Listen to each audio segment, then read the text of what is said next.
एखाद्या शिधापत्रिकाधारकाने 5 ते 6 महिने धान्य घेतलं नाही तर त्याला ती आवश्यकता नाही असं समजून ते आपण रद्दबातल करतो आणि त्याऐवजी ज्यांना आवश्यकता आहे त्यांना आपण देतो. आता हे 91% फक्त जर वाटप होत असेल आणि 9% जर शिल्लक राहत असेल आणि ते अनेक महिने जर राहत असेल तर तिथल्या वाटप यंत्रणेनं हे ताबडतोब जे 25,000 लोकांना तिथल्या तिथे त्यांना ताबडतोब याचा लाभ देता येणार आहे. आणि म्हणून मी सांगतो माझ्याकडे जे आहेत ते आकडे सरकारी आकडे आहेत. 91% फक्त वाटप करून 9% शिल्लक आहे तुमच्याकडे. हो, मग त्यांना सांगितलेलं आम्ही हे जे 9% अन्नधान्य शिल्लक आहे त्याप्रमाणे त्या उरलेल्या लोकांना जे आपण रेशन कार्ड देऊन त्यांना लाभार्थी करू.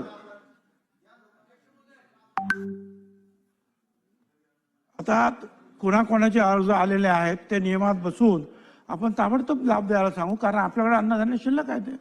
अध्यक्ष महोदय, ही आपली एक कायम ही एक प्रोसिजर आहे. सतत ही मोहीम सुरू असते की कोण मृत पावलेला आहे, कोणी घेतच नाही आहेत, अशी जी कार्ड जी आहेत ती कार्ड आपण ज्यांना गरज आहे त्यांना आपण देतो. परंतु आपल्याला मी मगाशीच सांगितलं की भारत सरकारनं आपल्याला जो कोटा दिलेला आहे त्याच्यामध्येच आपल्याला ते वाटप करता येतं. तो कोटा आपल्याला वाढवून द्यावं म्हणून आपण प्रयत्न करतो. जोपर्यंत तो कोटा वाढत नाही तोपर्यंत आपल्याला सगळ्यांनाच सर्रास देता येणार नाही. आपण 1 लाख रुपयापर्यंतच्या लोकांना कार्ड दिली, परंतु त्यातही प्राधान्य कोणाला आहे तर 59,000 रुपये ज्यांचं उत्पन्न आहे शहरात तिथपर्यंतच आपण गेलो आहोत.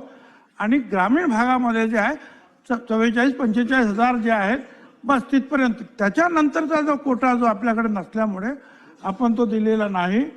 आणि ही शोध मोहीम जी आपण सतत राबवत असतो, EKY करून मयत लाभार्थी कमी करतो आहोत. 6 महिन्यात अन्नधान्य न उचलणारे लाभार्थी त्यांना आपण ते रद्द करून दुसऱ्यांना आपण ते सतत ते देण्याची प्रक्रिया सुरू असते.